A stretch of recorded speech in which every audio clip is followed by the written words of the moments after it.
Everyone deserves a delicious chicken pie during autumn. It's the perfect comfort food. I shared this on my story on Instagram and everyone went crazy asking for the recipe. So yeah, let me show you how it's done. We're going to first start by making our pie filling. You want to add in 2 sliced onions and cook that on a medium to low heat. Add in a tablespoon of ginger garlic paste followed by our washed boneless chicken thigh. You can also use chicken breast, but thigh is just way more juicier. And then you're going to season the chicken. The seasoning is literally so basic. Use salt, pepper, red chili powder, red chili flakes, and also oregano. Give that a good mix and let the chicken cook on a medium heat for 15 minutes. Whilst that's cooking, I washed and sliced my mushrooms and added it to the chicken. To be honest, you can use any vegetables you like. I know so many people like to use sweet corn, but there's just something about a chicken and mushroom pie that is just so sensational. You want to thicken the filling up, so add in 4 tablespoons of flour followed by some double cream. And this is optional, but I love adding in some dark soy sauce for some additional flavoring. It's so good. And if required, do add in some more flour for a thicker consistency. Just add in little by little and see how it turns out. Let the filling continue to cook for around 10 minutes on a very low heat. And whilst that's cooking, we're going to start working on our pie crust.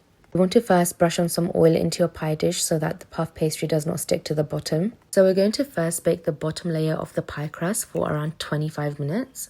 I made the mistake of baking this for only 15 minutes, so yeah, definitely give it 25 minutes. It makes such a big difference. And don't forget to add on the egg wash. As you can see, the filling has turned into this perfect thick consistency, and to that you want to add in some grated mozzarella cheese. Literally, adding in the cheese is just the biggest game changer ever. It's so good. Once the bottom layer is baked and out of the oven, spread on your filling and add in some fresh mozzarella. Of course, again, this is optional, but trust me, it is so good. You don't want to miss this step out. And finally, you're going to add on your second layer of puff pastry and lay that straight on top of your pie dish. And everyone knows this, but with any leftover dough, you want to add on some cute little shapes onto your pie to make it stand out. And of course, we're going to spread on some more egg wash because this is what gives us that beautiful golden top. Yeah, I put the whole thing in the oven again and baked it for 30 minutes at 180 degrees Celsius, and it is the most perfect thing ever.